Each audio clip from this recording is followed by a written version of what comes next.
Okay, hi everyone. Thank you all for coming. We'll wait for, I guess, 1 or 2 more minutes to see who else will be coming.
Okay, we'll get started now since it's 2 minutes past Berkeley time. And yeah, welcome everyone. This is week 8, and today, very exciting, we're gonna have a panel, and our topic for today is fundraising, startup finance, and scaling. So just going from some of the agenda logistics, we're gonna have logistics first, followed by speaker presentation and Q&A. Yeah, for logistics, please again, camera on, mute on. There will be 2 assignments due, VC assignment and project assignment 8 due this Sunday, and the quiz code will be released later on. Feel free to email us if you have any questions. Yeah, and then some exciting updates. Our last Decode class for this fall semester will be on November 16th. And on that day, we'll have a mini demo day that will happen usual time, 6 to 8 p.m. PST. And we'll have 10 groups out of 17 groups of this entire class selected to present. It will be 5 minutes presentation and 5 minutes feedback from our judges. And the pre-selection is based on your quality of deck. So make sure you put in a lot of effort for this assignment, because if you're not selected, you still have to make a video submission, and everyone in your team has to be in a video. So it will be better if you can receive real life feedback from our judges during the actual session. And these are some of the details for mini demo day. If your group is selected, have at least 2 members present. Hopefully one of your team leads will be there. 70% of your grade is based on the quality of your deck and presentation. So it's a massive amount of your grade. To pass this class, you need to have at least a minimum of 70. And we're excited to welcome judges, Caroline, Victoria, and Shuo, who's also in this call right now because she's the moderator for today. But yeah, these are some of the details about demo day. And today's quiz code is again, go vote. Yeah, so without further ado, I'm very excited to introduce you all to our amazing 3 panelists today. First, we have Sandy, who is the business growth lead at Facebook, and Reynold, who is the product manager at Google, and last but not least, Shanna, who is the founder and CEO of Modsy.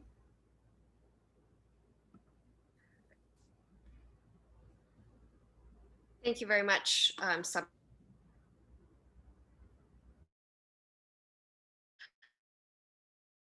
Shauna. Really good to have all 3 of you here today. As we were talking even before the class started, the 3 of you actually all have exposure to not only building product, scaling markets, but also working with capital in different capacities. So I think you're really the perfect speakers for our topic today. So thank you very much for making time. Would love to start with brief self-intros from all of you and talk a little bit about your story and how you got here. Maybe Sandy, we'll start with you. Yeah, I'd be happy to kick things off. Hey everyone, my name is Sandy, and Shua, thanks again for inviting me to this panel. Really excited to chat with everyone today because I'm also a Cal grad, so go Bears. And in addition to that, I actually took a course on entrepreneurship at Berkeley that actually changed the trajectory of my education in college. That is to say, after I took that course, I actually ended up changing my focus and concentration from more of a finance focus to more technology and entrepreneurship based. So really excited to chat with you all. And so I'll give you a quick rundown of everything. I'm sure we'll go into details. So right after college, I joined a startup at the time called Pinterest. And at the time, I didn't really know what I was getting into, but I just kind of went in as a generalist and kind of filled random roles here and there to kind of take on whatever the company needed in order for the company to grow. And so little did I know that the company would actually grow massively from about 30 people to over 500 and then 1,000 and then 2,000 by the time I had left. So that was a really great experience for me. After that, I went on to build my own products at a company called the One Smart Piano. And it was a company focused on building music education and music tech products. So I'll share a little bit more about that in our future discussion. And then after that, I went to a company called Indiegogo, which is a crowdfunding platform. And for those of you who aren't familiar, crowdfunding is a form of alternative financing for your company, for your products, where you can actually go out to the internet and directly be supported by customers and potential fans everywhere around the world. And so after that, I landed here at Facebook, where I am working on growing the businesses that are using Facebook today. So that's a little bit about me. Thanks, Sandy. And Ronald, maybe you can go next. Yeah, I'm trying to have some connection with the Berkeley, but it's hardly find any. So I really want to go to Berkeley, but I never get get into there. But actually, my previous startup, I think half of our office, about 10 people are a PhD in Berkeley. So that definitely some connection. So I'm Ray. I'm Renal. You can call me Ray. Right now, I'm a PM in Google, working on assistant on auto stuff. So I mainly work leading the efforts on speech recognition, NRU, and basically the whole infrastructure of the voice pipeline. And also across basically different services within Assistant Auto. Before Google, I was the PM director in Rocky. It's a AI unicorn. Originally started from China, but we also grow the team from about 0 to 50 people in US. And now basically, obviously I left the company, but the company is still doing great. Originally, the company was doing voice assistant. That's the reason why I joined the company. But voice assistant is really a competitive market. That's why I built the US team to really find the next opportunity for the company. And we built the AR, basically augmented reality department here. And now basically the whole company is pivoting to this AR industry. Yeah. And before that, I was an engineer for many years. And also I was working with Sure on putting together the China Entrepreneur Club. I'm not sure I'm still there. Okay. Yep, you're still here. Yeah, the entrepreneur community and also the accelerator program. That's an opportunity for me to really work with a lot of great entrepreneur and also venture capitalists. That's why I think that's why I'm here to share a little bit. Yeah, thank you. Perfect. Thank you, Ronald. And Shauna, on to you. All right, nice to meet everybody.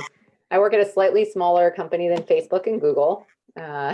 So my company is called Modsy. We are a startup that is basically transforming interior design by creating an online design service that's at a very affordable rate. And we're using technology to make that affordable and to make that very scalable in a way that interior design has never been before. I, like Sandy, actually, my kind of whole career trajectory changed when I was in graduate school. So I unfortunately don't have a connection to Berkeley that I can think of either, but I went to Carnegie Mellon and I went to school for art as an undergrad, but I liked math and science. I was looking for the places they came together. And I took this class called Building Virtual Worlds, which was literally a virtual reality class where we built, which sounds insane, we built entire VR experiences in 2 weeks in small groups of 4 people that we then brought in like an outside user to come in and fail miserably in front of the whole class. But it was so fun. We built something like 5 to 6 entire world experiences through that semester. And at the end of it, I was like, I don't know what this career field is, but I need to go to this graduate school because I took this in an undergrad. It's a graduate program. And it got me into the field of 3D entertainment technology, I went into graduate school for entertainment technology, started my first company right out of graduate school.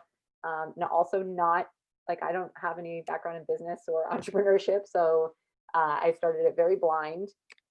And I started it because I couldn't imagine taking the project I was working on and putting it on a shelf. I had been interning at Electronic Arts at that point, but I was like, no, I think I'm going to take the risk of making no pay and working for myself and doing the unknown. So started my first company then, ran that for 5 years. It was acquired by Autodesk. It was basically taking 3D and making a online browser-based 3D game editor, somewhat similar to Unity, which is now a unicorn business, as you know. We ended up getting acquired way before we built out the business.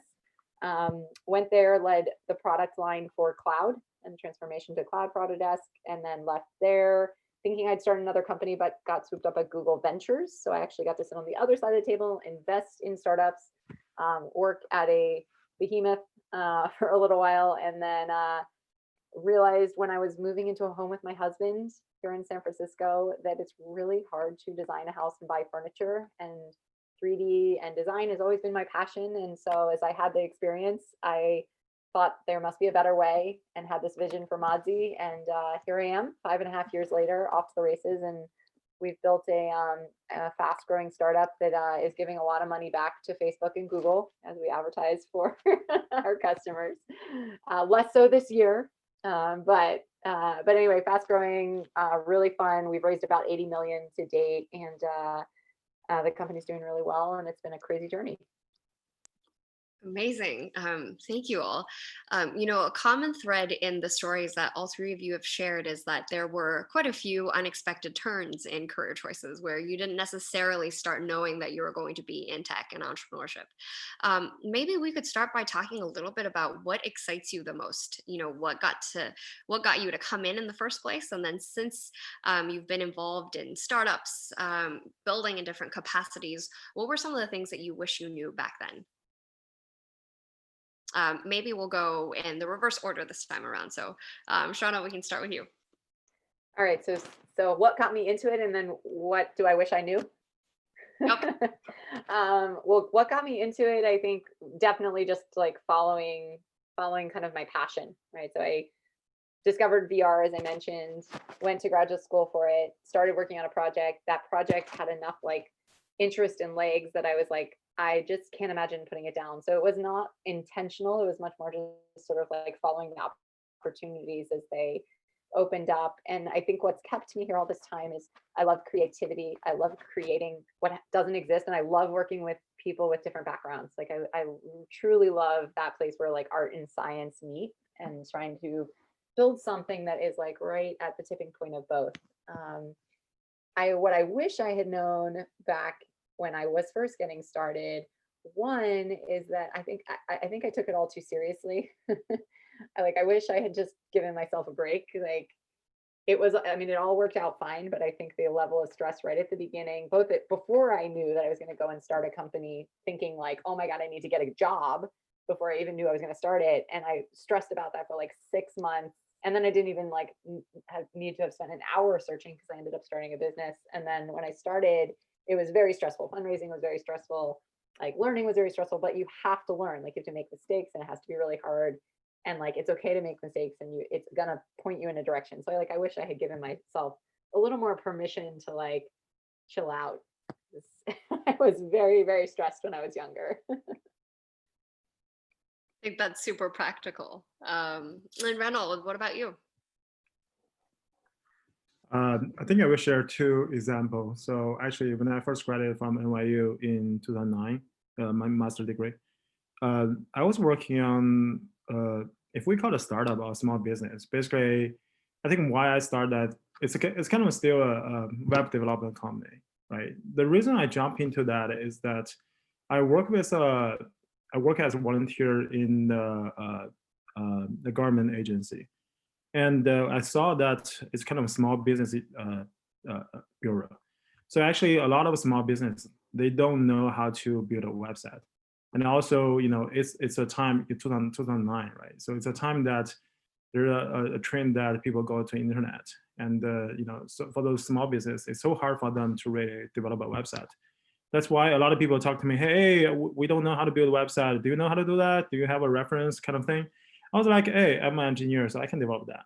So that's how I started to build that small company. And I can't do that. Later I found I can't do that myself. So I, organized a lot of students and then some full-time to really develop that company.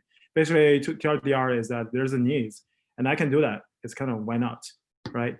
And the problem I learned from that is actually, yeah, I did a business, right?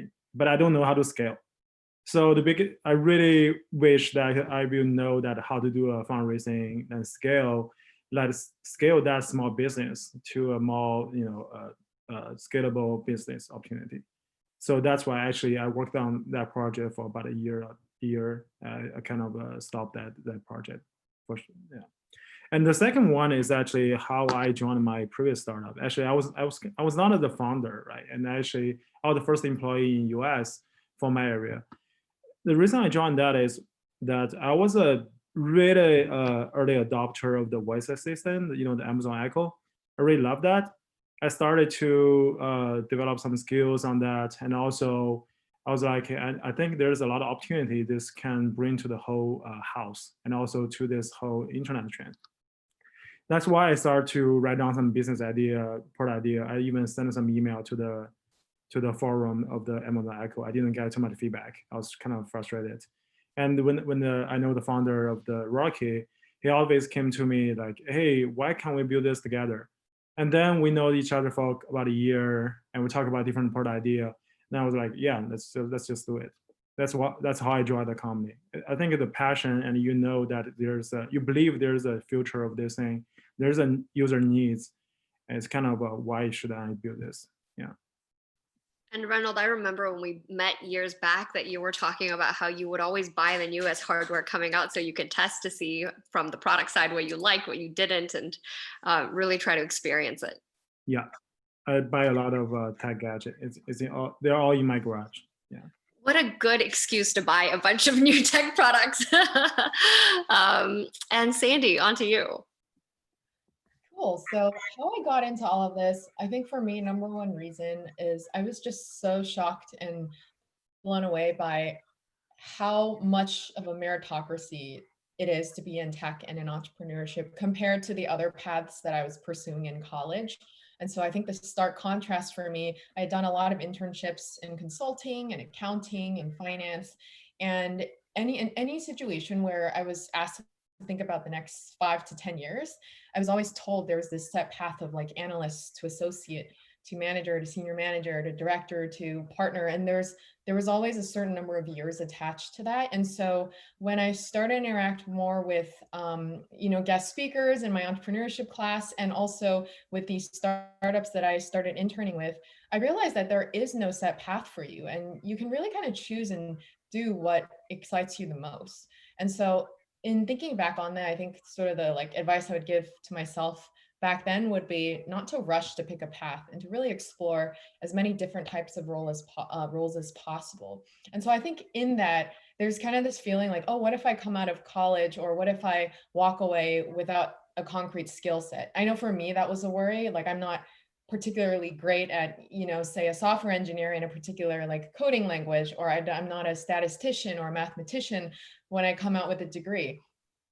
And so I would go back and tell myself, don't worry about that as much. Being a generalist actually makes you strong as a person because you're familiar with and you understand how many different things work. And so as long as you can kind of generally demonstrate that you're capable and you're passionate and you're willing to do the hard work, you can actually use that generalist skill set and work for and do many different types of things. So going back, that's what I would tell myself in my college days. I think those are all super practical advice. In fact, actually, all of you touched upon this point, which is actually one of the most common questions we get from students, which is when they're looking ahead to career choices once they graduate. The question is often, well, do I go join a startup if I'm interested in tech and entrepreneurship? Do I start my own company, or do I then go to a large company and build some experience and then figure out what to do from there?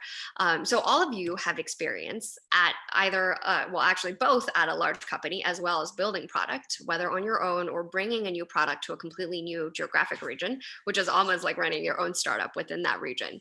And so maybe talk a little bit about the contrast between those experiences and what that's like. And maybe this time, Reynold, we'll start with you.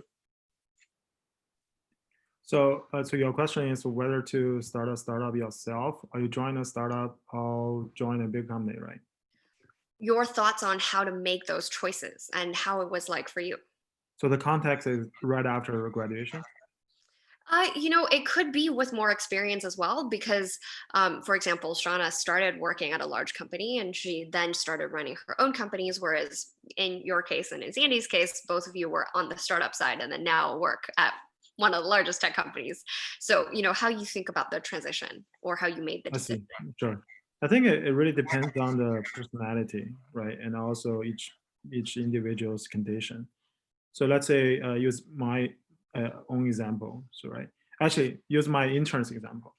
I have an intern at Google who just left, and he has several startup offer, but eventually actually he chose Google, back the offer. The reason for that is I have a several discussion with him as well because he just graduated. I think you have to really understand your own condition, right? Whether you want to build your own career. I think if you want to build a great career, maybe join a big company like Google, Facebook, those tier 1 company should be a great choice for your first.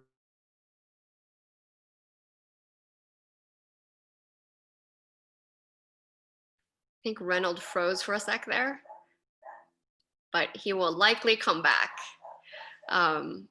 We actually just hosted a conference 2 weekends ago where we had like the CEO of VMware who froze on camera. We had the head of communications at Zoom who had Zoom issues. And so I feel like even though we're based in the heart of Silicon Valley, we all have tech struggles. So maybe, Shauna, you could take over while we're waiting for Reynold to come back. Yeah, absolutely. Well, I will say for me personally, it was not like a decision. As I mentioned, I sort of like fell into this, but I think in hindsight, reflecting on it, the sort of like a most brute force way to gain experience is to just take the complete like dive off the deep end, which is what I did, and started a company with no experience, no business backgrounds. It's really hard that way. I will say that is not the easiest path.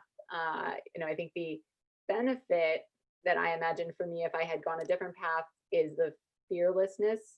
Like I think that once you get into secure positions, you start working, you start knowing what things are like, you've seen the constructs of management and companies, you start questioning yourself more and more, like, could I ever start my own? Would I ever be able to do all this stuff? Like, oh my gosh, look at all those people running this company that have more experience. When for me, I just dove right in. Like I literally did not know what I didn't know. And that naiveness, I think was useful for me, right? It allowed me to do things that were very scary in hindsight that like, they didn't seem scary because I didn't have context. And then once you've done it once, right? And so then I got into bigger companies and I was like, oh, that was crazy. What was I doing? I don't know anything about managing people and building teams. And I don't know anything about financials, et cetera. Like then once I got into a bigger setting, I missed it, one, and two, I wasn't scared to go back and do it again. So I think like it does very much depend on your own personality, one, and your level of like interest in risk taking at a current point. But I also think it really is about opportunities that present themselves. So I wouldn't suggest like being like, I'm going to go start a company and not having an idea and not knowing what you want to do. Like I actually have seen that is generally a recipe for failure. And the companies that I saw when I was investing, where people just wanted to start a business versus the people who had run into a problem they wanted to solve, people who ran into problems they wanted to solve were more successful. So I think that's probably a better decision tree than like, big company, small company, startup. I do think if you think you want to start a company, probably being in a startup though, does give you exposure to just how chaotic it is and just how many people really don't know what the next step is. And so it might infuse a bit of that risk taking with a little bit more structure than like doing it yourself, if that's what you think you might want to do in the future. I think you made a really good point about chaos, because I think a lot of people going into startups for the first time underestimate how much chaos there really is. And over time, I've realized that actually some of the best entrepreneurs in the world are people who are really good at finding order out of chaos and finding a way to make it work. So I think that's a great point. And Reynold, welcome back. I think we lost you when you were in the middle of talking about your intern's experience having chosen to join Google. Sorry, my internet was down, so I have to use my cell phone. All good. Yeah. Actually, I want to echo the chaos. You might think that a corporate is like, everything is super structured, but it's not. Let's say some team, actually, even in Google, Facebook, I think they are also in the extreme chaos. I think Mark once said, right? So if you are in a growth stage, your company, even Facebook was still in the growth stage in the past several years, you have to be kind of in chaos, so that everything is not like super established. You still have the passion and motivation to really innovate.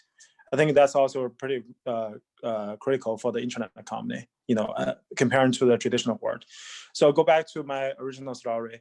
So my intern talked to me multiple times, and he has an offer from different sides of company, but he still decided to come back to Google. The reason for that is he still want to be more kind of traditional, I would say, because he want to build his career, right? Let's say if you stay in Google for like several years as a PM, right? All those latest cutting edge information, and you meet all those really smart people. I think Google maybe not the best internet company to work for if you really want to do more entrepreneurship, but still you meet smart people, right? No one can really reject that.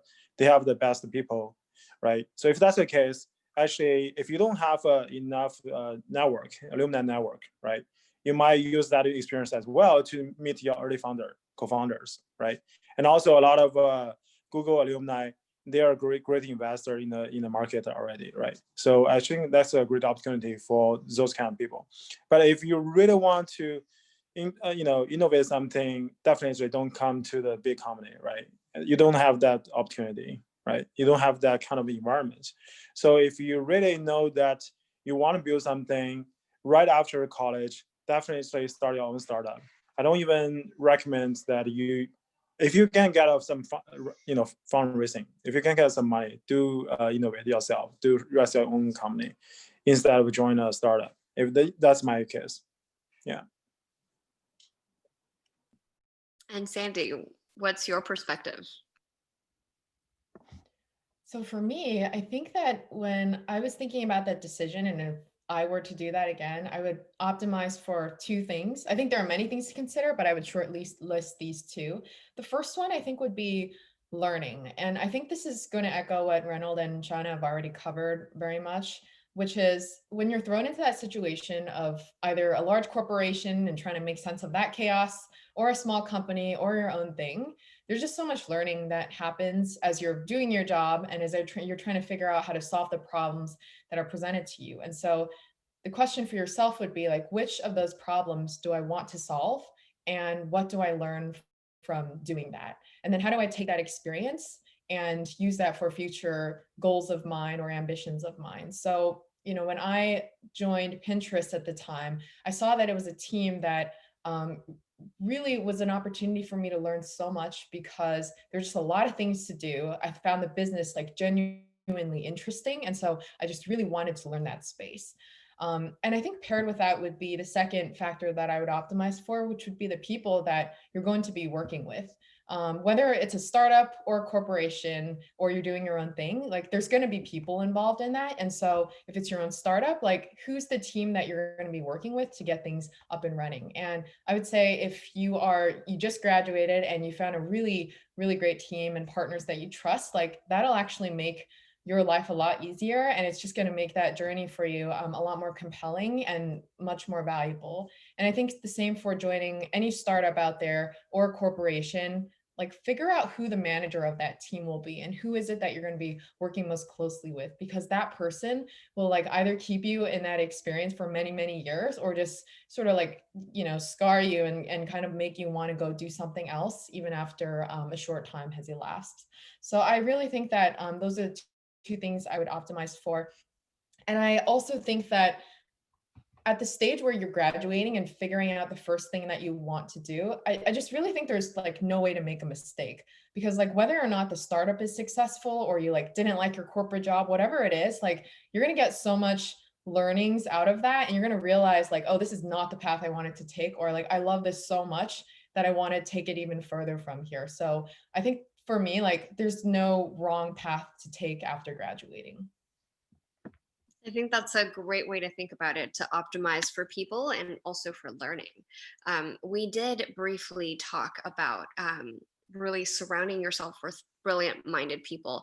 Obviously, when you're at your own startup or when you're building your own product, you can select for that. Whereas if you obviously join an existing team, there might be a set of characteristics or things that you look for. So maybe this question we could start with Shauna, given that obviously in building your own company, you have to build the culture, think about the people that you want there. And then we can also move on to Sandy and then as well as Reynolds to talk a little bit about what are some of the top qualities that you look for when you're thinking about choosing the people that you want to work closely with day to day. I'm sorry, there was a bit of a glitch, but you said, what are the characteristics of the people that I would look for when I'm choosing people to work at the startup? Yep. Yeah. Let's see. For me, that like I think there's like there's a few different levels of it, right? And it depends on the stage of the business, right? So the very, very, very beginning, when you're 5 people in a room, right? Like you're looking for people who are just passionate about the idea, smart problem solvers, and then just people who roll up their sleeves and get things done, right? Like not like, this is my job, I only do this, I'm not willing to do that. Because honestly, you don't have enough people to do all of the different roles and jobs, right? So somebody's going to have to do recruiting and HR, and somebody else is going to have to deal with the accountant probably, and somebody's going to have to do some IT work, and somebody is going to have to, like, in the early days there were 2 of us who like set up all of our emails and started sending out email before we had our first marketing person. So they call them kind of like general athletes, right? But they're just like smart people, problem solvers, not necessarily trained in like one field, but outside of a couple of specifics, like obviously on engineering, we knew we needed very specific roles, but in the business side, we were just looking for people who are willing to dive in and do everything. Even our first finance person built over the weekend, like our operations system that ended up scaling to, I think it's like millions of data points and 5 years of beating. That was his weekend project. So that's early. And then you kind of hit an inflection point where you do need to start to hire some functional experts, but you're not looking for the person who's like done it for 15 years. You're probably looking for the person who's done it for like 2 years and has like an appetite and hunger to grow, enough functional expertise to like say, I need these systems. And this is generally, I think, the right framework. But one, you can't afford the experience generally. But also like the people who have 15 years of experience, they're used to more structure being in place, probably a bigger team, a lot more known. And so again, like this is problem solving stage, like you're trying to crack your brand message, crack your marketing spend, like, try to understand what that first product market fit feature would be and what the product roadmap should be. So there's a ton of unknown. And so I liked, people, again, like 2 to maybe 5 years of experience, but people who are just hungry. And then I'd say at the growth stage, that's where it really starts to change. And again, you want all of these people, but now they're going to be reporting into more and more senior leaders. And so now the way I think about hiring is I really do want people who have been there and done that. Like ideally somebody who's scaled in a late stage startup and has built out a marketing team, has built out a finance team, can see around the corner and see the 4 things that we're going to make mistakes with and get ahead of them right now. And then, their hires, the people that they should be hiring, like, again, like right level of experience, but in every one of these different roles, like that passion and that like hunger for problem solving is consistent. Perfect. And Sandy, what's your take? I think +1 to everything that was just shared. I mean, as we're growing out our team currently and in my past experiences, those are the exact same types of people that we're looking for. And I think just to echo some of those, I think probably one of the top qualities that I think is actually surprisingly rare in candidates is a general willingness to learn. And I think willingness to learn is actually tied with this like term we hear as like fast learner a lot, because I think actually everyone can learn to do things. It's just whether or not that person's willing to actually go and try to learn something new. So I think like general willingness to learn. And I think the second type is just as Jana just described, like the person who's willing to kind of roll up their sleeves and just kind of like launch something, get it out there, be willing to test and learn and not really try to like nitpick something to perfection in order to get it out the door. So I think in general, it seems like we sort of favor or are inclined to hire towards the same types of people in the sense that we want to focus on people who are just willing to learn and willing to kind of test and learn and get things done on the job.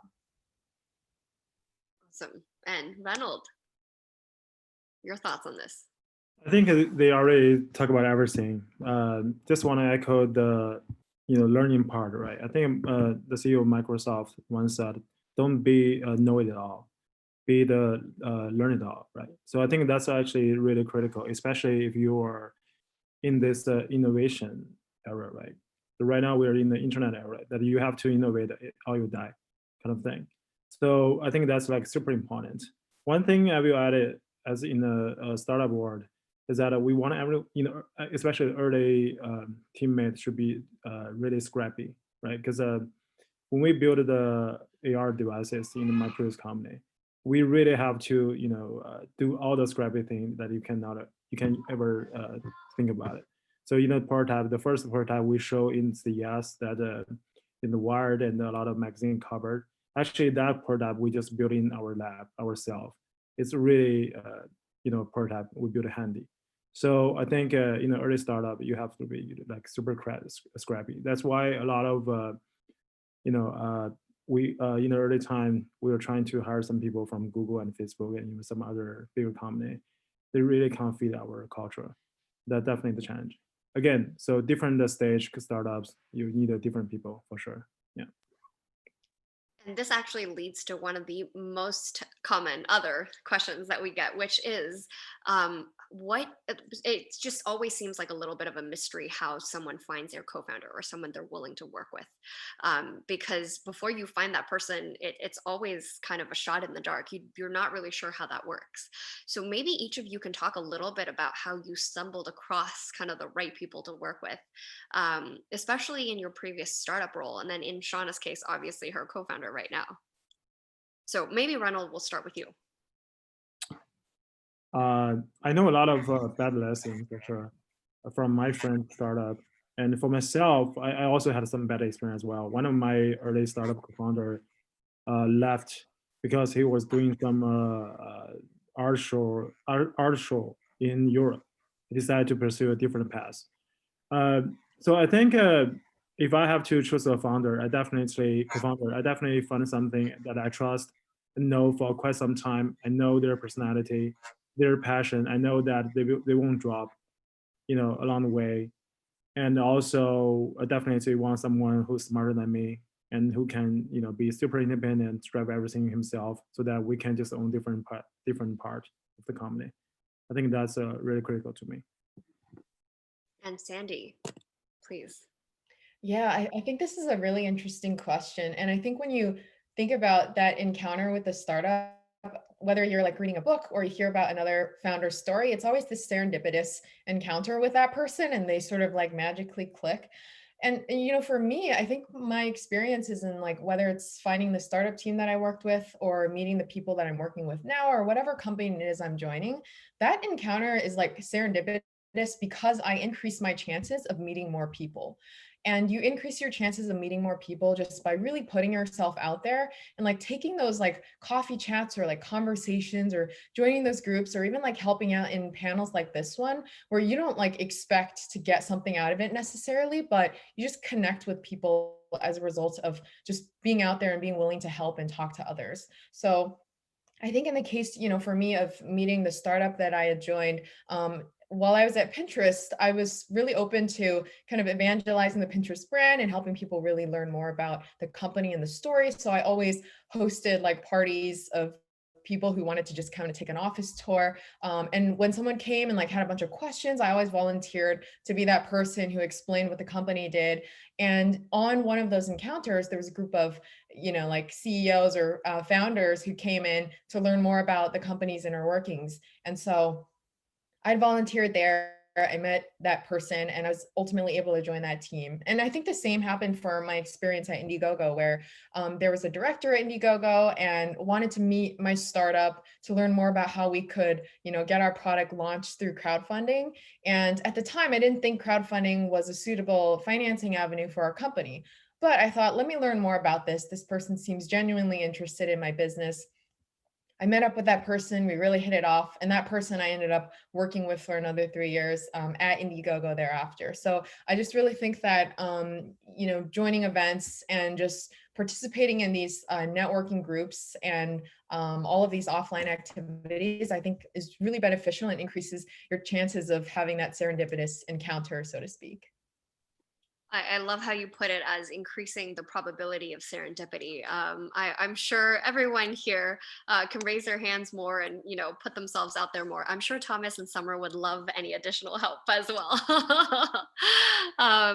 Perfect. And Shauna, last but not least, on to you. Yeah. Well, I might have more of a like what not to do stories.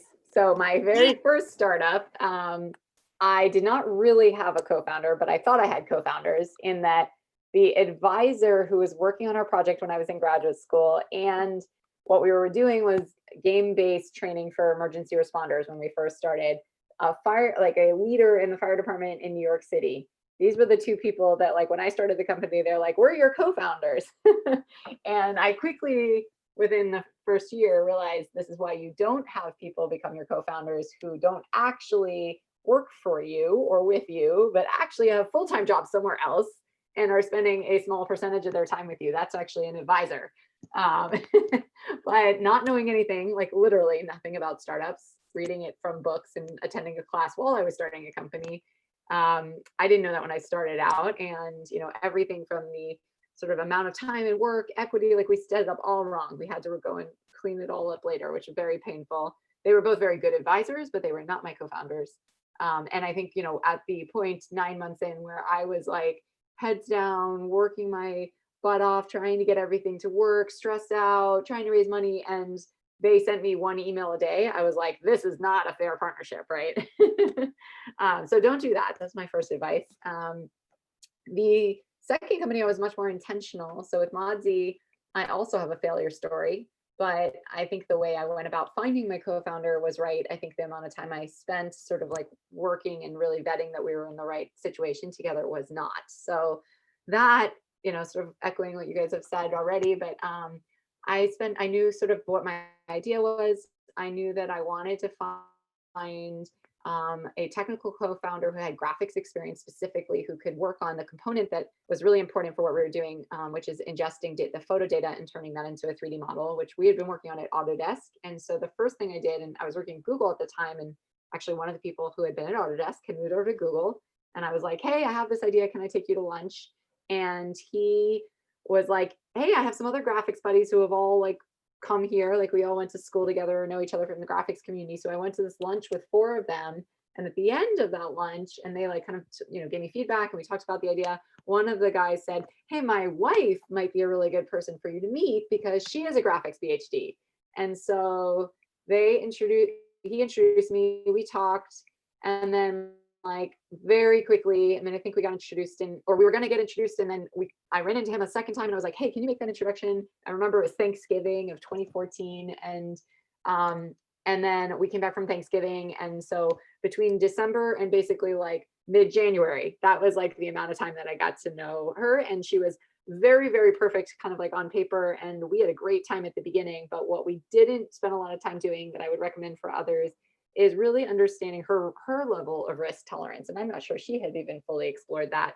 So 1 year in, when we kind of had already hit a company that like had good product market fit, we were in less than a year, we had already raised 3 million. We were ready to raise a Series A. We got a preemptive term sheet, like all the things that you want to happen. She was like pulling her hair out, like couldn't sleep because it was very stressful, like hiring and trying to build product and like just all the things you have to manage. Like it is a complete mess like it sounds, they call it like a, you know, roller coaster, or like a rocket ship, and it sounds all great from the outside, but you get in it and like everything is cracking and nothing is done well. And if you're a perfectionist, or you like things controlled, or like you want clean, stable, controlled growth, like you don't want to be at an early stage startup that's doing well. So anyways, we parted ways. So I had a co-founder, but then she ended up leaving the company at this point almost 4.5 years ago. And so it's been a single journey since then. Thanks so much for sharing that, because I think a lot of the times when people look online or read books, they just hear about the success stories. And so it seems like I have no idea how people got there, but actually people got there through making mistakes. I don't think anybody just magically gets there. And if so, that is such a rare, small percentage of people. So I think that's super, super practical.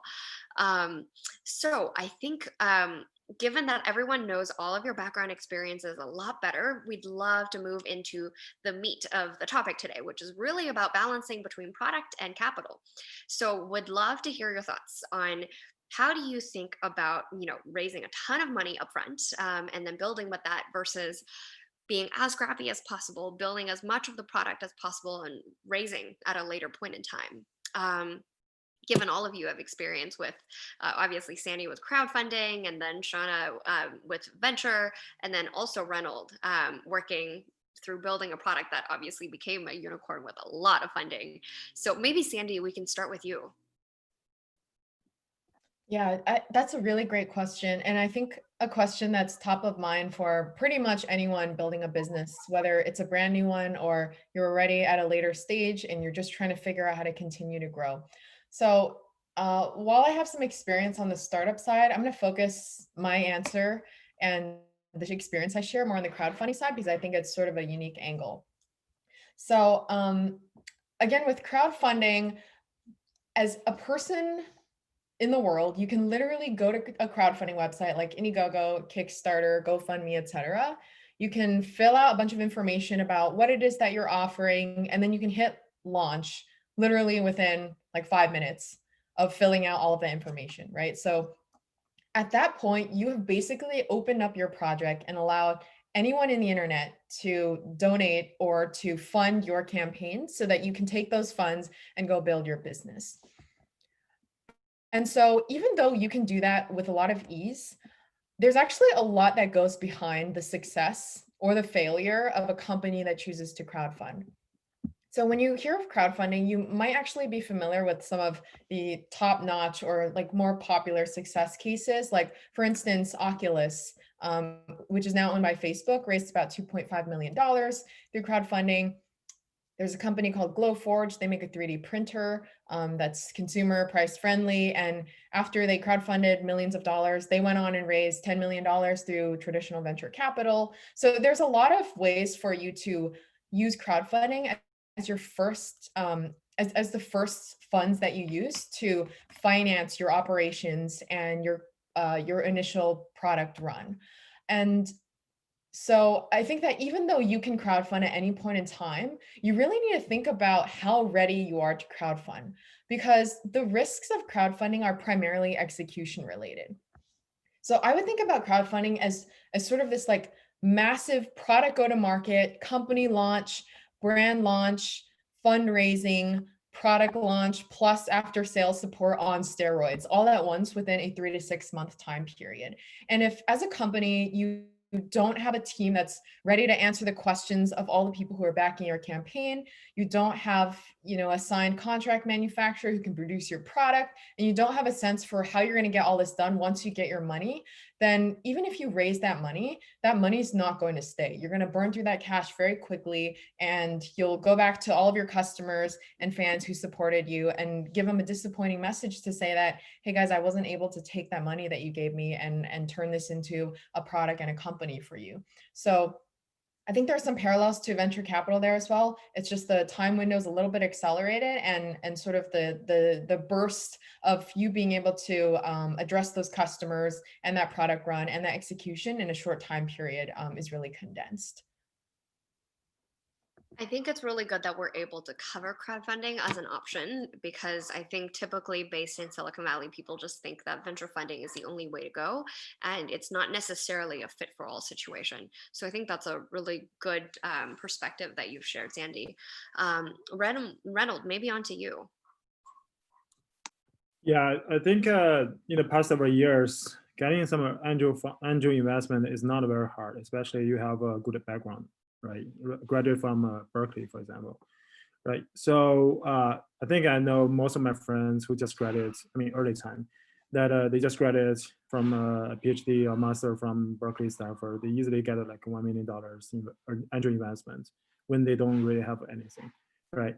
So fairly, I think if you're a first-time entrepreneur, I don't see a reason why you shouldn't get some angel investment, especially you don't have enough saving. You also need some pay, right? You shouldn't really be in the basement.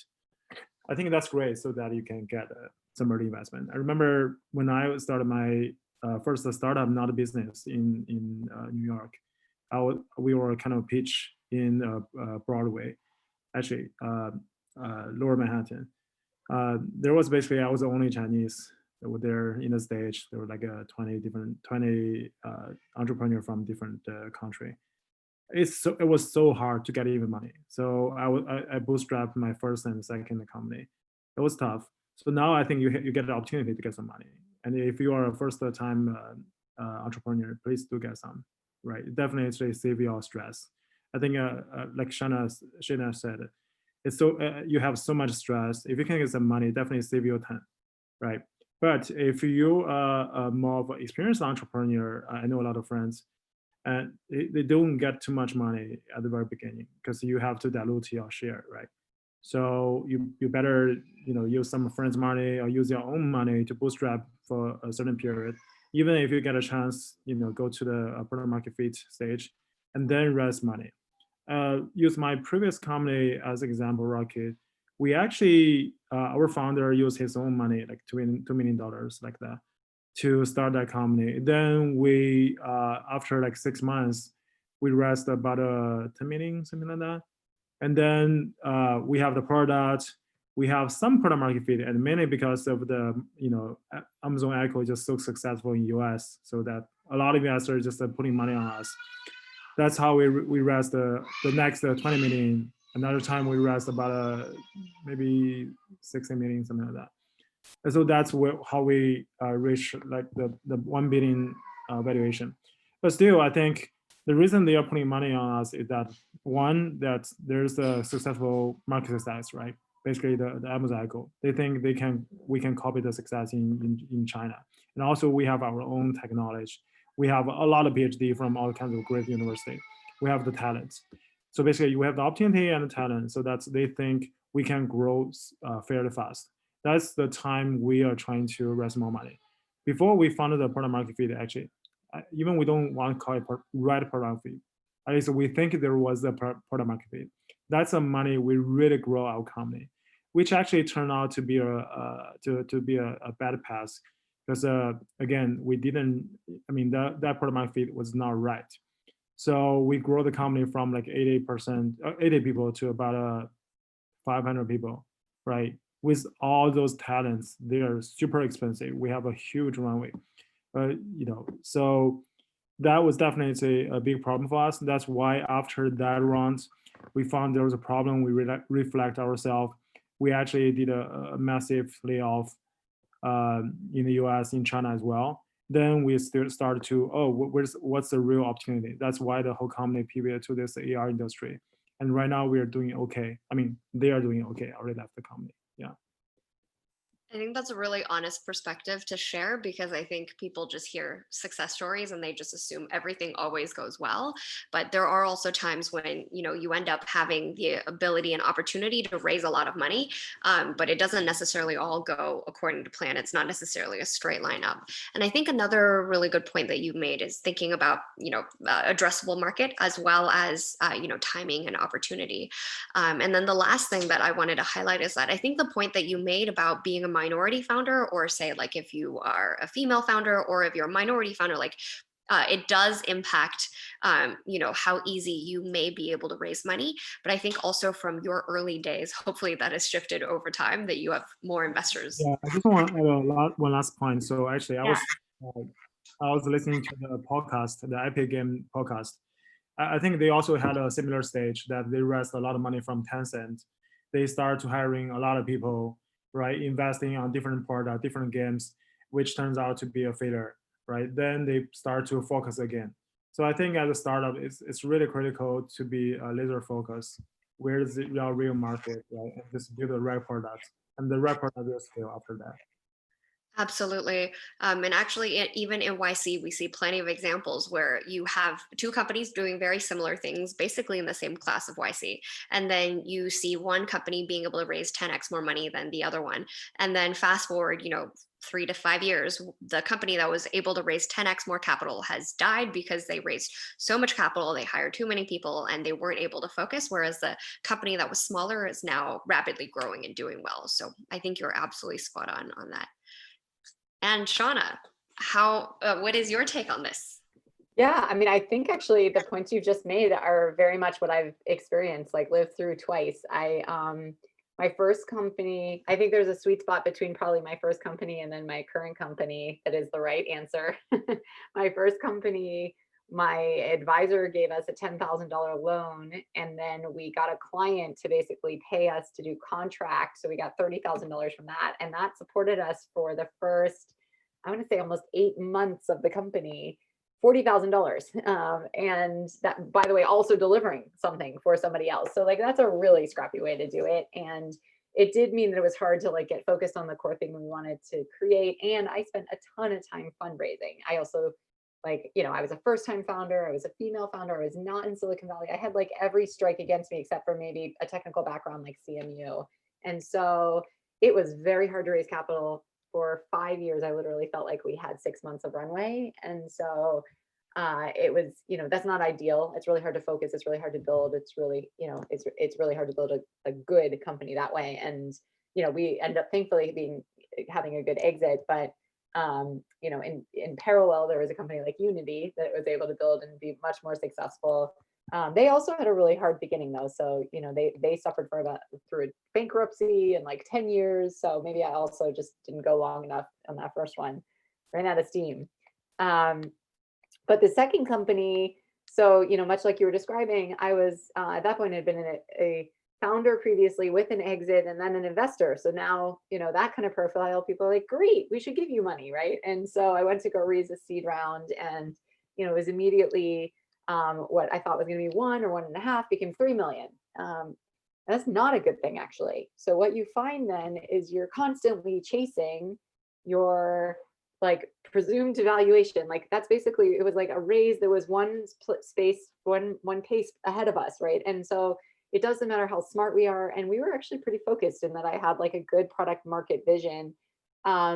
We had to hire people in Silicon Valley where it's crazy competitive.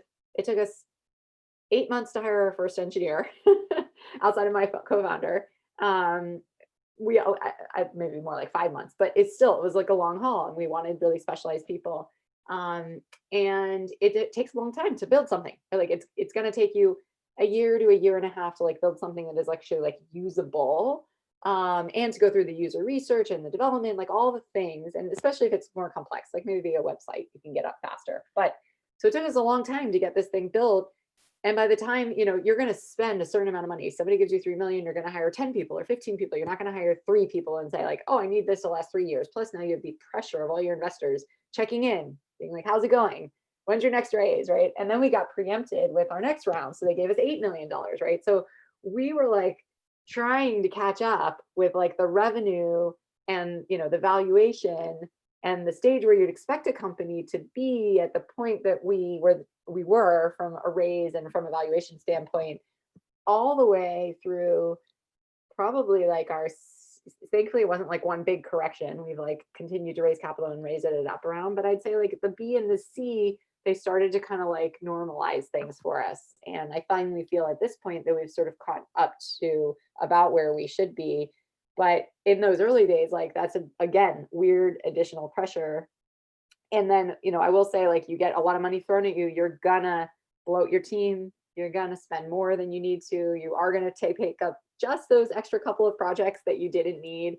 So I think like trying to figure out that sweet spot where you can pay yourself something, so you're not, like me, like I don't know, like starving through it and wondering where, the next 6 months was going to come from. That's not good. But you also don't want so much capital that you're a little bit less focused than you need to be, or you're kind of playing catch up along the way. Now, I guess with both of those perspectives, you've literally seen the kind of two extreme ends of both worlds, Exactly. which is very invaluable experience to have. I think there's also a bunch of younger founders that oftentimes start out thinking that, oh, well, everyone else raises capital, so I have to go raise capital. And I think maybe a relevant point to consider as well as, I mean, I started my career running a startup, and after we got acqui-hired, I worked at a large company for a long time, and now on the venture side. So I always tell people to also think about kind of the optimal time point for that as well, just like Shauna shared. You don't necessarily need to take capital if you don't need it, because it is a lot of unnecessary pressure, but also don't kind of restrain yourself to the extent that you're really not sure how many more months you have enough runway left for. So I think those are really good perspectives to have. And in terms of thinking about, calculating runway and just some of the more specific things, obviously it tends to be a founder or a co-founder level decision. Really curious to hear kind of what role all of you played in that process and thinking about product versus the capital that's left. Obviously, Shauna as a founder and co-founder, but also Reynold and Sandy growing businesses in new geographic regions, what kind of role you played in having that conversation. Maybe, Sandy, we can start with you. Yeah, that's a super interesting question. And for me, maybe I'll talk about my experience at the One Smart Piano and kind of tie that to like overall crowdfunding. So I played a general manager role where I looked at the overall funds that we had left, what kind of products that we need to make, and which markets we need to offer it to. And ultimately, the finances need to add up in a way where you're either like keeping yourself afloat because we don't have a bunch of money to invest in all of these new markets, or it's profitable. So I think what I want to share today is around how you can think about like setting prices and considering the overall like margins in each transaction that you have with customers, right? So when you're thinking about like offering a product or a service and how that like factors into your overall like company's profitability and how much money you're using, you have to think about it in terms of unit economics sometimes. Sometimes you're not able to like manage the overall balance sheet in the sense that here's like total cash we have and like here's how much money we have coming in. You have to think about it like when I'm selling this product on Amazon or through my website, like how much money is Amazon charging me? Like how much money am I actually making as a result? So when you're thinking about a product, let's say it costs you $50 to make, you have to think about all the other costs that are involved in making that product and shipping that product to the customer's door. And that includes shipping the product. That includes getting the product through customs, shipped to the port, shipped to the customer's door. And in addition to that, the product itself has to be packaged. There are also marketing costs associated with running Facebook ads or Google ads and getting the customer aware of that product as well. So when you start to add all of those costs into the equation, you realize that on top of the $50, there's actually a lot more that you need in margin, and you'll need to mark up the product in a way that helps to support your operating costs in that regard. But it's not just a question of like, how much do I have to mark up my product or service so that I can stay profitable and be profitable? It's also a question of whether or not this price point fits the market that you're selling to, right? So let's go off the example of this, like, let's say it's a pair of wireless headphones that cost me $50 to ship to a customer. Well, I actually have to think about all the other costs on top of that. And I estimate that to be around, let's say $150. So I'm going to sell my wireless headphones for $200. But then, Apple's selling it at that price and a bunch of other competitors are selling it at that price. So it doesn't make sense for me to sell it at that price as well, given the feature set that I have. So you really have to think about all of your finances holistically. And it boils down to unit economics when you're thinking about, do I need to make this decision to sell in this particular channel to this particular customer set and in this market? And then ultimately that will multiply out as you scale that into whether or not you're able to run a cost efficient operation in those new markets. I think that's a really great way to break it down practically for people who are just starting to learn and understand this for the first time. Thank you, Sandy. Reynold, your thoughts? Okay, so again, in my previous company, I was managed the US team, right? So first of all, we have one of our co-founder was the VP of Alibaba, and also VP of Xiaomi, VP of a whole bunch of companies. He brought those companies to public, right? He brought like 5 different companies to public. So he has a lot of financial knowledge, right? That's why we have a fairly good financial planning. So that basically, what's a milestone and when should we fundraise the next time? We have kind of this pipeline. I don't want to say that that's perfect because there's always a runway and a growth conflict. If you want to grow, you know, if the market is like super competitive, you have to, you know, lose money by selling more products, right? And also you need to hire more talents, kind of thing. So that one is definitely a challenge. So my role in that company is that we have to manage our US kind of P&L. So basically, because we are a very independent business unit, and it's also a very new, innovative product. So the whole company is working on the voice assistant. We have to build this AR product. So we have to think about several ways, right? One is what product should we build? And how much investment do we need to really build it and also sell it, right? And then it's basically how many products and also how much products can we sell to really make a break even. So that is a question we have to be prepared. So we, as a leader in the US team, we have to really do a lot of research, modeling, right, to really understand what's a channel price, what's all the sales cost, right, and also what R&D do we need here?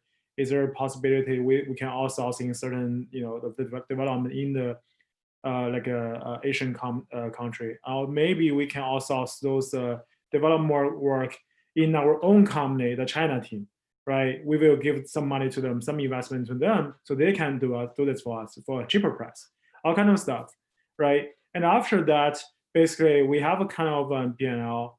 We will basically have to work with our company, basically the founders, to decide whether they want to invest in this one. And in certain time, we have to talk to the investor as well, investor of this company, because it's a huge investment, like tens of millions, right? So I have to talk to the investor and show them why we need those money on this one. And actually, when we first built the support division, we also talked to a lot of new investors because it's a whole bunch of investments, right? So we actually pitched this idea to a lot of investors as well, so that they can invest with more money on that. I really remember after 2018, the CES, after that, we secured a huge investment that helped us to reach the 1 billion valuation. That actually, because we proved that there could be a huge success story of AR within this company. And also we were the early adopter in this industry. So that's why we got a new money in this one. And after that, we actually have much more investment from the company as well. So we can grow this team. Yeah, and also really deliver the product after that. Perfect. I think that definitely adds perspectives for thinking about teams that are international as well, which geographic region to strategically kind of assign different development tasks to. So thank you, Reynold. And last but not least, Shauna, what are your thoughts on this? Yeah, I mean, I guess I have maybe a little different view or take. Maybe it'll be useful. I kind of thought about products because I was starting to, from the ground, from zero. We really thought about what do we have to prove at each milestone for a fundraise, and where do we need the company to be in those early days. Later that it changed, but I kind of, at the very, very beginning, the main question when you're kind of in the seed stage is, do I have a product that people care about, right? Like, does anybody like my product? Does anybody need my product? And I really concentrated on, can we get beta users? Will the beta users be willing to pay? And then can we understand very clearly what the features and capabilities are to grow this over time, right? Like to build out that bigger roadmap. And that was really the seed stage. And, the early insights from those customers, that is what sort of allowed us to then raise that next round. After that, this sounds so crazy thinking back, but it was like, it was all in beta. So the next milestone was like, let's launch this product. Like, let's make sure this is actually in the world and real people are using it. And we're showing that it is a useful product. People are paying for it, and we're able to grow that customer base. And so there, like, I started to use this simple framework, and it's going to sound kind of silly, but the Maslow's hierarchy, like I think of that for product features, right? And like, our base features were, do we have like the ability to open the designs, and like, can somebody see them? And like, can we send a design to a customer, and can they see the products that are in the design? It wasn't even, can I check out and buy those products, which, seems really important, but very, very foundational. And really kind of, the beginning of like launch was, we need to make sure that we have the site and the features experience working. And then actually behind the scenes for us, the product and features our internal teams, our designers and our operational teams use to support that, being able to scale that so that we actually could support the growing base of customers. Those were kind of the two critical pieces. And then as we raised that next round, showing like, okay, we've got a live product, we've got real customers. The next step was really to show we can monetize this. And it was presumed from the beginning, like, okay, yeah, you've got these designs, people want to buy from this. We think you're going to be able to convert people to buy, but, by between the Series A, so really kind of Series A and B a little bit, but B and C, right? Like B and C round for us was like, we got to show that there is a business here, no longer like it's a product, people use it, you can grow it. It's like, it's got actual value in the world. And so we had actually at one point turned our cart completely off. Like, we turned off the ability to, or basically turned off our business model because we weren't ready to scale it. We weren't ready to work on that feature. It was like a little too far up the pin. And so the kind of next set of features we were working on were like building out all the features to make it a complete product. Like if at the beginning was just foundational MVP, like the whole thing does not even work if you don't have this. The next step was like, these are the things that the customers ask you for, right? Like every time we went through a user test, the customers were like, can I see what that product is? Can I add it to a cart? Can I check out, right? Can I see alternative products? Can I make iterations on my design? Can I swap the design, right? Like just really simple things, all led by our customer. They were all very obvious. That's like that second layer. And for us, that was really about that next fundraise, is showing, okay, we can monetize this, people can check out, and we've got like a full product. It actually exists. It's all the base features that anybody would obviously be asking for. And so then since then, the kind of growth stage we're at now it's really the top of the pyramid. Now it's like, let's figure out what delights the customer. Let's create the unexpected features, the ones they don't know to ask for. Let's innovate. But you can only do that when we've built that foundation, right? And then this next round of capital that we'll go out and raise, like, is really about, can we build this into a massive business? Like, how does this business scale over time? How big is the market? And then what does the foundation we've built allow us to do that the competitors won't be able to do, right? So it becomes kind of like all this optimizing at sort of like the top of the pyramid. I love the way that you phrased it. So you have to start focused before you have the luxury of, doing more and more, instead of having to think of it as having to do everything all at once. I think that's a much better way to think about it. There's a quick follow-up question from Matthew, which I'll ask. And then I have one last question for all of you before we open up for Q&A to students. So for anyone else who has a question, please have your questions ready. So the follow-up question from Matthew is, would you give up to the people that give you money?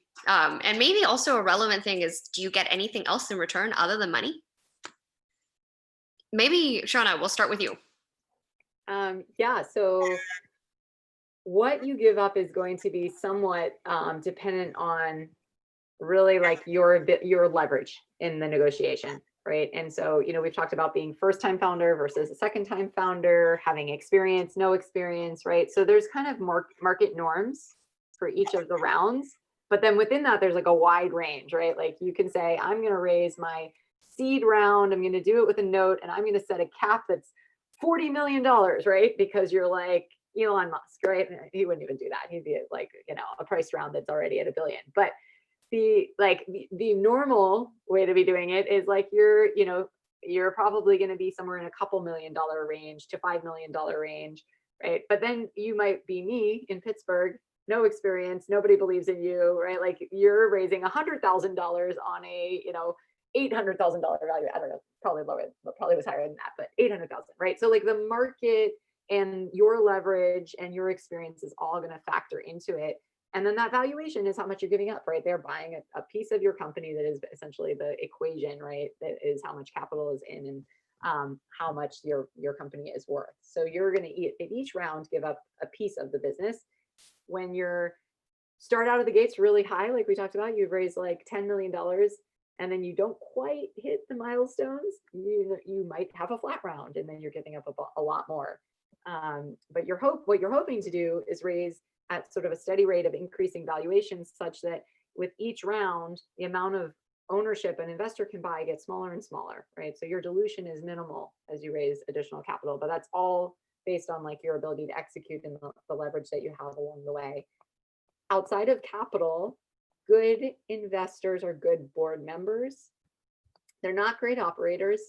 And that's what I found, like my investors, the best investors don't try to be operators. Like they don't try to get in the weeds and tell you like, add this feature, do this thing, do this specific thing in marketing, right? Like the ones who do that, like stay very, very far away from them. They love giving that feedback and those ideas, but in reality, they don't want to come operate with you. If they're trying to operate with you, like stay away. But a really good investor is like a very good mentor. It's like having a coach, or it's like having a teacher, right? So they're going to ask you hard questions. They're going to push back when you say, I want to do this, and they're going to make you think critically about it. But at the end of the day, they recognize it's your ship to steer, and you're going to have to make some mistakes. And so that's like invaluable, right? Like you build these investors, especially the ones that take board seats, and they become great sort of coaches and great mentors for you, people you can go sound ideas off of and sanity check things, but they're not kind of drilling down and like trying to micromanage. And that, that is worth as much as their capital oftentimes. And Sandy, on to you. Yeah, I'll briefly cover two alternative forms of financing and kind of what you get in return for the people who give you money. So firstly, I'll cover crowdfunding. So it's a little bit different than traditional venture capital, where you're giving up equity in the company. But even then, there's the parallel that it is based on the leverage that you have. Like how good is what you're offering to these investors? And so there are typically three things that you have to give to the people who are giving you money online. The first one can be a gift.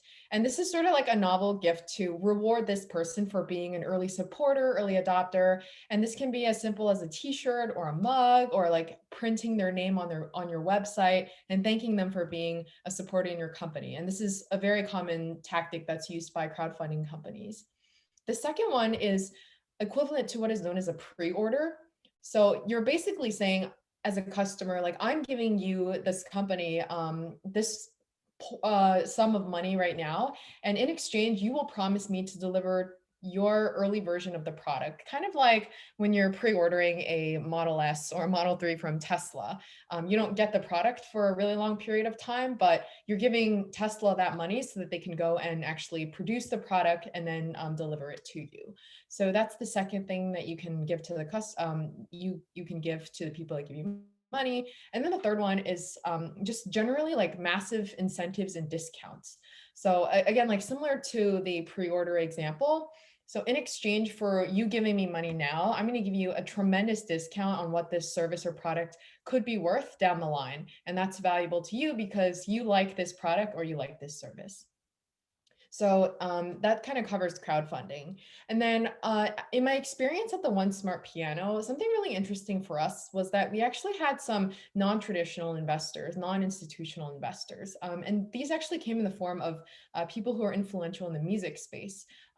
Because for us, it was oftentimes challenging to have a conversation about music tech or music education with traditional investors who are based in Silicon Valley or based sort of in the technology world.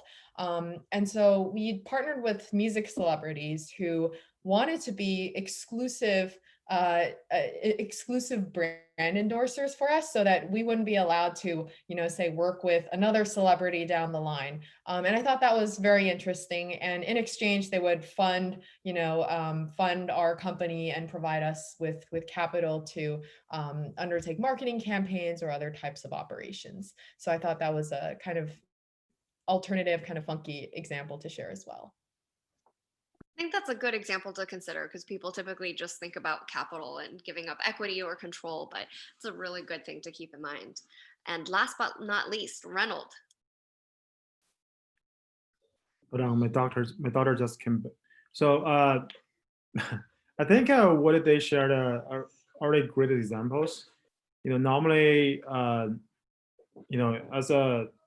if you take some money from the investor, right? Normally, what they want is a high return, especially early investment. And for us, I just want to share one example on the non-money factor. It basically, we get an investment from Temasek, who is the investor of Magically. And also we get investment from some venture related to Alibaba. So I think both of the investments were mainly from the strategy investments, right? They basically, let's say for the smart speaker industry, they want the top 3 companies really want to, dominate this industry, right? With a partnership investment on us, they can occupy a certain market share, right? Kind of occupy. Maybe that's not the right word. So I think both strategy-wise, it's a great investment for them. And also Temasek as well. They invest the biggest AR company in the world, right? Magically, with like huge valuation. So I think they invest both of us is trying to really be the early player in this industry as well. I think from their perspective, it's basically still an early stage. They want to get involved in this industry because they believe this industry is the future, right? Maybe the investment is a failure, but still they learn all those lessons. And so when this industry when this industry really booms, they really know how, right? So I think that's why for them. So I saw Matthew had another follow-up question. We'll come back to that very quickly afterwards. So let me ask you guys the last question, and we'll actually open up the mic so people can ask you questions directly, including Matthew himself. So the last question I have for you all is, we talked about maximizing learning throughout this whole process from product to fundraising. And so other than taking courses, obviously, on entrepreneurship like this, while they're in school, what are some of the other sources of things that you would recommend as practical advice that everyone can walk away from this class and go do part of that, whether that's being a part of a community or raising your hand to volunteer? Would love to hear all of your thoughts. Maybe Reynold, we can start with you.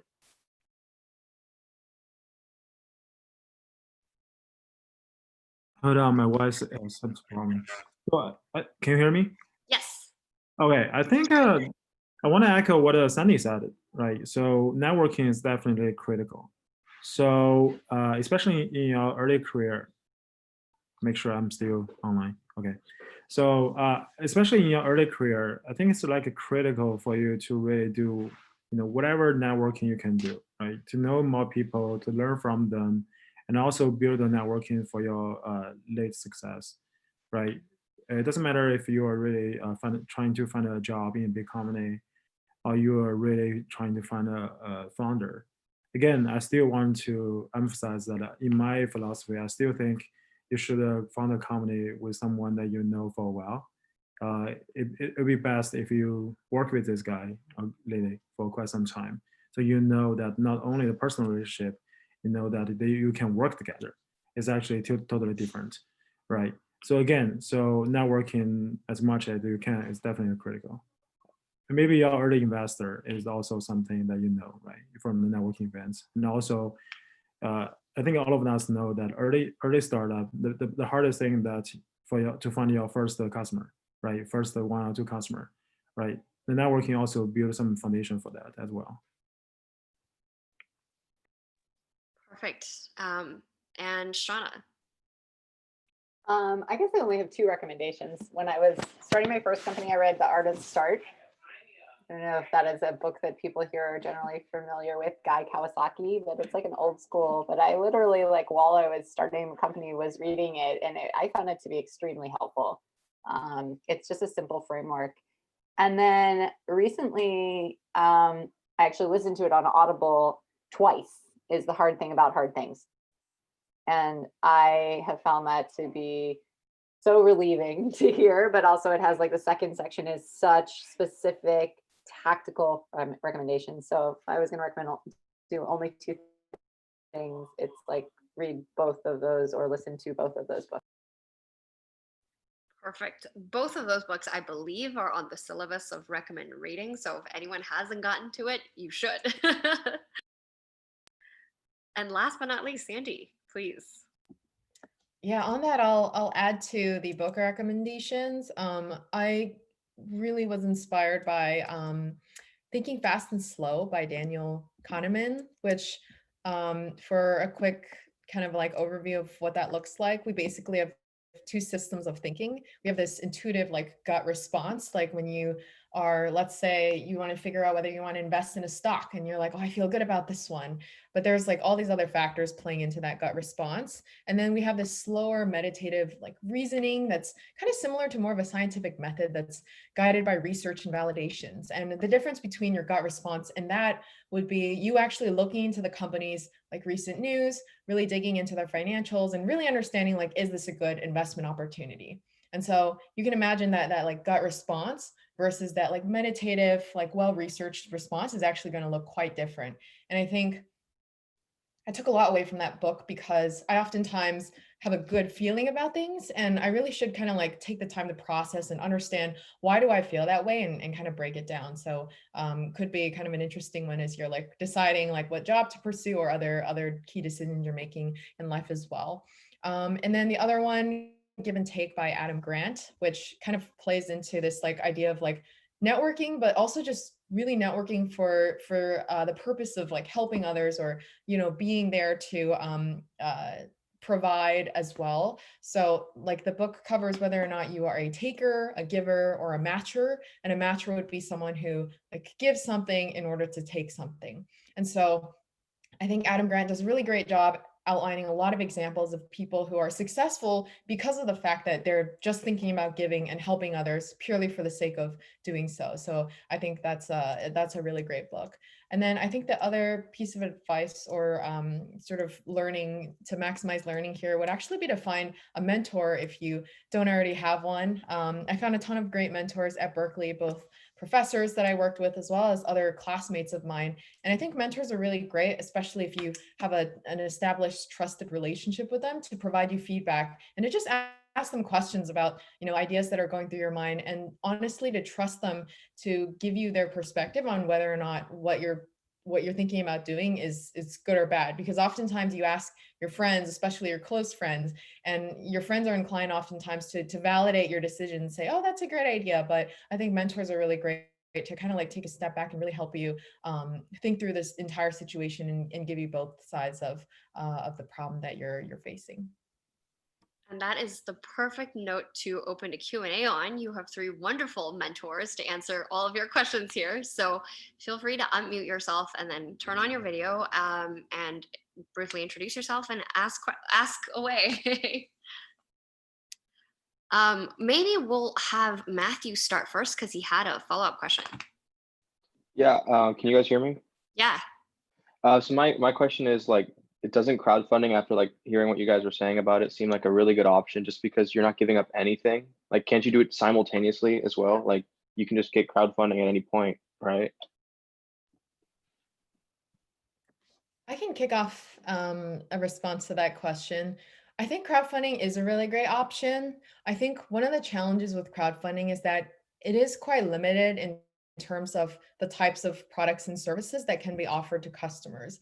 And there are a few reasons for that. One of them is simply a product of the fact that when you're rewarding your customers, or you ask the question of, like, what do you give up, it tends to be in the form of a sort of, like, tangible transaction. And so unless you're offering like a physical product to be able to deliver to someone, it oftentimes is hard to incentivize people around the internet to support your campaign. So it's like limiting in that format. And I think the other one is from a user experience perspective, because the crowdfunding page is sort of this like super long, like two-dimensional like landing page experience. You actually aren't able to offer like a full-fledged customer experience for something like, say, Modsy, where the customer can kind of go in and like interact with the product. And so you're not able to really showcase the full value and impact of that product to customers. And so as a result of that, I do think the types of companies or products you can offer through crowdfunding is quite limited. Yeah, if I was going to say, like, why did I not put Modsy on crowdfunding? Like, there's a couple things that were the reasons why we wouldn't have done that. First was probably like just explaining it in the first place. I think I'm not sure I would have wanted to share all of my vision for everything I was doing openly at a point where others could have like more easily copied it.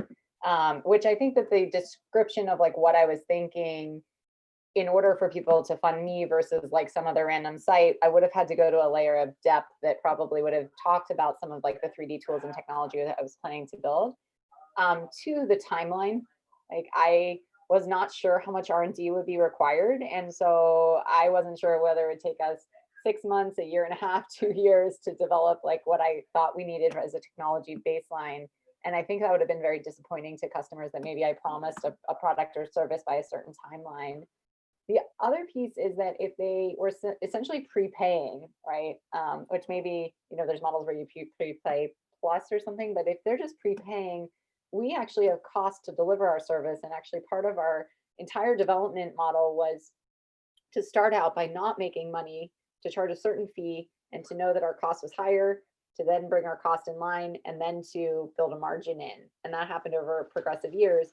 So when we launched, we would have actually then lost money by delivering that product to the customer. So it wasn't like, a product where we manufactured it, somebody had paid for it, we manufactured it, and then we could just ship it to you. It would have been like, you paid me, I developed it, and now I suddenly have to deliver this service to you, but I'm going to have to find that money somewhere to then fund the delivery of this service to you. And those are a handful of the reasons, but for us, the traditional venture model made a lot more sense. Yeah, we actually work with Sandy in Rocky. We work with Sandy's agency to evaluate whether we should do some crowdfunding on Indiegogo or Kickstarter. And the decision was no. I think there are two main reasons. One is basically the ROI is just fairly low for us, because we might invest like, I don't know, 200K at most kind of thing. But it's really nothing compared to one engineer cost, right? So it doesn't make any sense to us. And two is that the communication overhead is just too high, right? If you run a campaign, you have our product may take like 18 months to really deliver, because it's a hardware device, right? So for 18 months, we have to keep maintaining those customer communications. That's a huge overhead for us. And especially we have our PR, all those PR investment as well. If we have to do this, if there's any bad market image from those communications, it actually might break our PR image as well, which we invest a lot already. So it just doesn't make any sense to us. That's why we didn't invest that. And also to, I think, Shauna's earlier point as well, sometimes the advice and mentorship that you can find from people could be worth even more than the money that they're giving you. So that's also something relevant to consider. Any other questions? Wait, I had a follow-up question. Yeah, But like, what would stop you from like trying to seek venture capital? And then because you're already, trying to get a product out and say you're trying to release a product, why can't you just also try to get crowdfunding as well? Because like all you have to do is just give them a product. So can't you seek both? I can start and share some ideas here. So when I was working with founders who were launching crowdfunding campaigns, I think that one of the most common things I heard was kind of around this like PR or like brand risk that Reynold was talking about. So like, let's say you are a company and you've got a little bit of growth and like you're ready to kind of pitch investors. And in that process, you decide to launch a crowdfunding campaign. I think with a crowdfunding campaign, there really is no guarantee that you're going to hit it big or hit a home run, right? Like you put it up on the platform, and I think that some people would say that sort of like the benchmark for success is you raise like $500,000, you raise at least $1 million, and that's what looks successful. And so like in that process, as you're pitching investors, and let's say your crowdfunding page is up and the investor is kind of like looking up your product or brand or service, and like that campaign is just like very cold and not a lot of backers have supported it. And it may not be because it's not a good product. It may just be because the visitors to crowdfunding platforms, which tend to be a little bit more like tech oriented or mass consumers, they're just like the product doesn't like resonate with them at this stage. And so like you're going to be talking to investors and then like sort of leave this digital footprint that you like cannot hide like now or in the future. And it's just, it tends to be sort of a like tricky thing to balance. And so oftentimes when we were working with founders who wanted to raise capital and crowdfund, they would actually use crowdfunding as sort of the initial validation for like their very, very first product before they wanted to bring anything to investors. And they almost used crowdfunding as a way to prove that they'd achieved some level of product market fit and were generating a ton of press and awareness among customers. So I think that probably the best strategy there would be either to like, one, crowdfund first as sort of like this initial market validation phase, and like don't think of it as like necessarily like this is all the funds I'm going to use to build my startup, but it's actually a great way to offset some of my capital costs in building out my operation, and then taking that story to like investors later down the line if it works out. And if it doesn't work out, it means probably there's something for you to tweak along the way as well. Yeah, I'll add a little bit to that just because I think that when I started Modsy, I did not have the appreciation for marketing that I should have. And I have now grown tremendous appreciation for. And again, this is my perception. So like actually some crowdfunding platforms might do a lot more work for you. But the other piece like that would make me nervous is you still have to market. You have to know how to describe what the core message is, what the key benefits are, and describe it to the consumer in a way that makes them want to buy it, which for us took a few years of user research. The same way you develop your product market fit, you actually need to develop your messaging and your core benefits. And my biggest learning at Modsy has been approaching that marketing messaging like a product and doing that kind of user research and the iterations and the validation. And so you are going to like at that point you're putting in a lot of work, and so it's not to say actually you shouldn't do a crowdfunding, but like make sure that you have done that work, because you could fail or fall flat putting yourself out there with a great idea that you didn't market very well, and then you're like, oh well, my idea was bad, right? Versus like actually developing the product, getting some good feedback, developing, iterating, and then now you've got something people are loving, using their language to define a marketing strategy and a marketing and messaging program, right? Which is like sometimes easier done once you actually have some early users. So that's just another way to think about it. Again, if it's a simple product, I mean, some things are perfect for this, simply described, everybody gets it, it's not a bad strategy, but for some, at least for us, like that would have been tricky. We were not very good at our messaging early on. Yeah, I think the problem seems to be pivot to how do we do the product market fit, right? Product market fit validation instead of really raise capital. I think for us, it's the same thing, right? We not really use a crowdfunding for capital as at all. We basically use that to validate our product market fit. But actually later we found there's a less risk methodology, right? Let's say landing page, campaign, some other things. And also, I just want to add a different perspective on the when do we do the marketing, right? So I think from marketing or marketing message, I think for our previous company, we're building a hardware product. The hardware product actually needs a huge development cycle, right? It's like a 12 months, 18 months. So that you have to be like super cautious on all the features you are building on this product.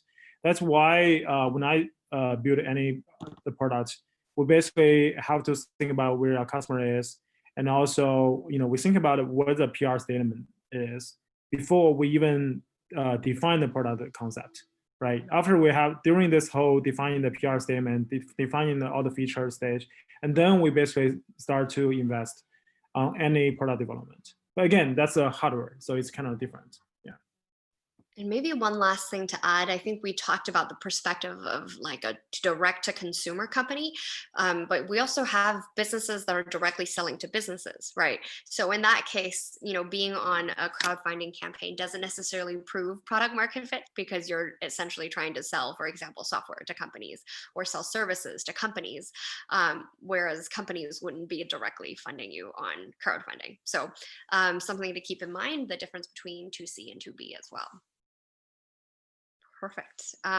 Any other questions? Yeah, I actually have one. So a few weeks ago, we had Michael Sabo came to our Decode class, and he talked about one point about the differences between working at startups versus, for example, big tech companies like Google and stuff. So I know all three panelists have experiences in both. So I'm curious about, like, for example, why Sandy or Reynold choose to go back into a big tech firm, whereas Shanna like chooses to go from a big tech firm to founding her own business. So like the transaction, I know it's different for every career and for every person, but I'm just interested in that.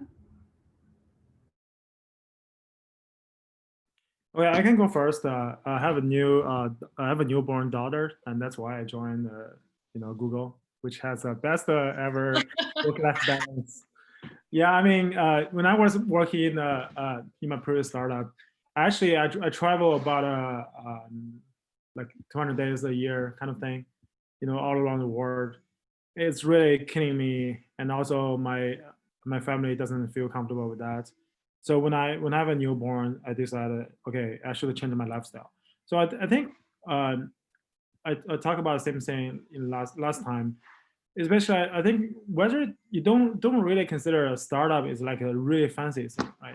It's like a terrible, just like Shana said, right? The hardest thing of hardest thing, right? So it's like super tough and it's super stressful, right? And you really have to find the best founder you can find who can work with you in the next 7 if not 10 years. And also you have to go through all the product cycle, have to sell it, find the customer, sell it. You really have to be, have the grit to do that. And your family has to be supporting that, right? So if that's why, early question I said, if you have a loan, student loan or some other debt that you think you should really plan in your life, maybe join a big company at the early stage, maybe a better choice, right? Don't consider that, oh, my friend's is a founder. I have to be a founder. It's a really cool title, but what does it mean, right? There's so many startups over there, right? It doesn't mean anything. So really choose your career that best fits you, right? I think that's critical. It doesn't matter if you join a startup or join a Google. As Sandy said, you always learn, right? You know people, build a relationship, and you learn different perspective, different knowledge. I think that's great. In your later career, just choose a different one. If you feel more comfortable to innovate, just quit and start your own startup, right? Anytime. I could talk about my choice to go from cushy job back into startup and then have a baby in the middle of it, which is its own challenge. But for me, I think like I had the unfulfilled feeling like I finished that first startup and I really didn't know what I was doing the whole time. And then I finally had some perspective when I exited the startup and could look back. And then I wanted to try it again, right? Like anything else where you're like, I did it the first time, I failed, or like, maybe we didn't spectacularly fail, but like I didn't bring it to fruition to the way that I imagined that I might want to eventually. That was partially it. But then the second one is that I just had this idea, right? Like sometimes you get a thing, like there's like a thing that you want to go do and you can't get it out of your mind, right? And that might be working at a big company, or that might be this idea of like this thing I want to be in the world. And I had this like vision of the company, the space I would walk into, the kind of product we'd be building, like all of that was so clear for me that I couldn't imagine like not making it happen. And that was like such a personal decision. Like that is just like you're following your gut and following that trajectory you're on. I think like the last piece like maybe is a little more my own personality, but like I really like the speed of smallness. Like I like how much control I get. And when I was in the bigger companies, when there could be layers of decisions and at times like decisions that were made that didn't make sense to me, or just like a feeling like I'm doing all this over here, but like I have no idea how it's impacting this big thing over here, right? Like it's so black and white different when you're in a tiny company and literally every decision you make every day, you can see the impact and, you can control your destiny. And so I just personally right now, that's like what I really enjoy. Like I like that instant gratification. I think for me, I echo a lot of the sentiment that both guest speakers shared. And I do think that for me, when going to Facebook, I was able to find both sort of that like, we'll call it like work-life balance, but also that opportunity to kind of learn and experiment. And I don't want to discredit large companies actually for some of the teams or the experimental like nature of some of the like innovative teams within corporations as well. So, for me at Facebook, I've had the opportunity to actually like launch products from scratch. And those happen oftentimes in the course of, like 3 to 6 months, which, compared to a startup is not necessarily much slower in some cases, and they're massive launches. And part of the drive for me to leave Indiegogo, where I already thought that it was a platform of massive scale where, we had tens of millions of users, but now going to Facebook, we have billions of users. And right now the platforms that I manage have over 150 million businesses, right? Like your ability to drive impact at scale is really large. And I think there's accelerated learning that comes from that. And so in my day-to-day job, I'm able to set up lift experiments. I have tests and controls. I can launch certain XYZ things, and I can launch corresponding marketing campaigns to see the effects of those. And so I do think that for me, at least at this stage in my career, it does allow me the room to learn a lot more and to grow. And I know for certain that I will take these learnings of, kind of like what the operation should look like and the best components of it, and like take that as my learnings when I move on to the next stage of my career as well. Perfect. In the interest of time, maybe we'll take one last question. I guess I can ask the last one. The question is about how do you stay entrepreneurial in a large company like Facebook and Google? Because a lot of times people are like, if you want to do something, if you want to make a change, you go do it instead of like staying in a team and listen to what the PM or whoever that might be in charge.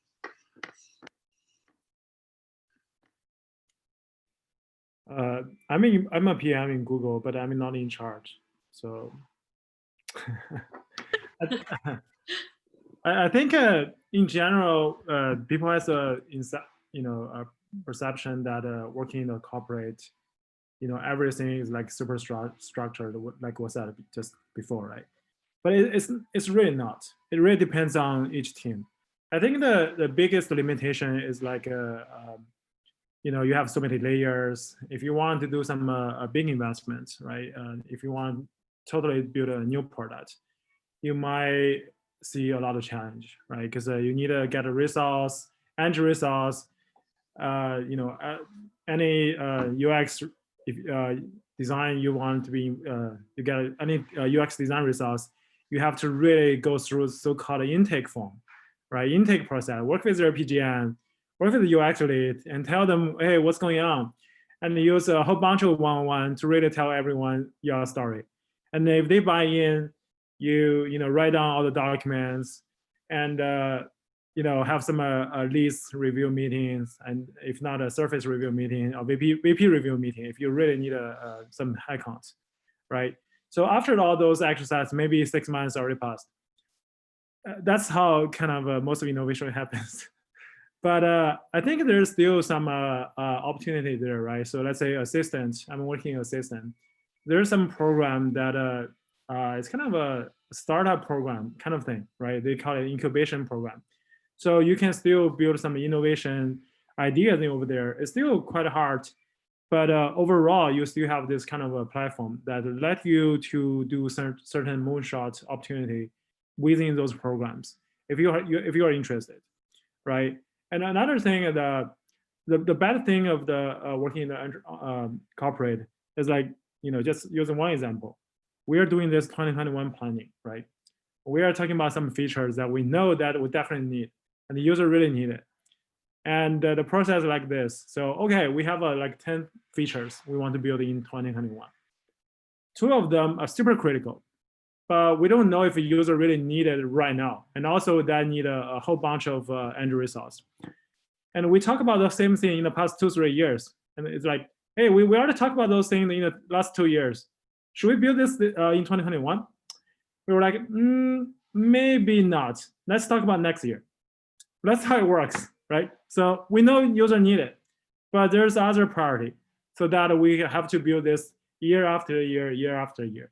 We know it's like super cool idea, maybe very innovative, but it's not like super critical in the short term, so that we have to build it later. Yeah.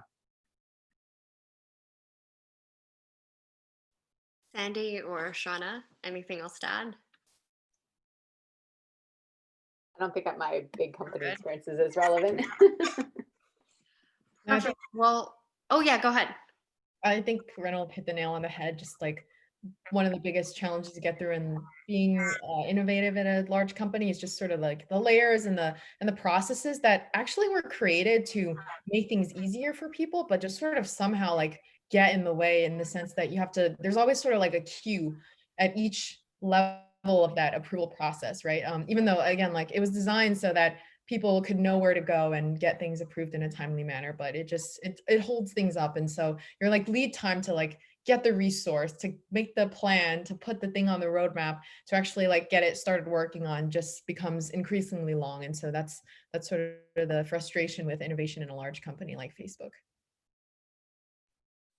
And I think Shauna also mentioned earlier, she likes environment being, being small and intimate and being in control. So I think you do have that contrast between the 2 setups. So in the interest of time, thank you all so much for being here. Really appreciate Shauna, Ronald, and Sandy spending time with us. I know Matthew asked if there's contact info. We'll follow up with all of you directly afterwards to see if you'd be open to sharing your contact info with the rest of the class. But at least you can definitely directly add them on LinkedIn. So that is something you can do in the meantime. But we will follow up afterwards. Do let us know if you're open to sharing your contact info. Perfect.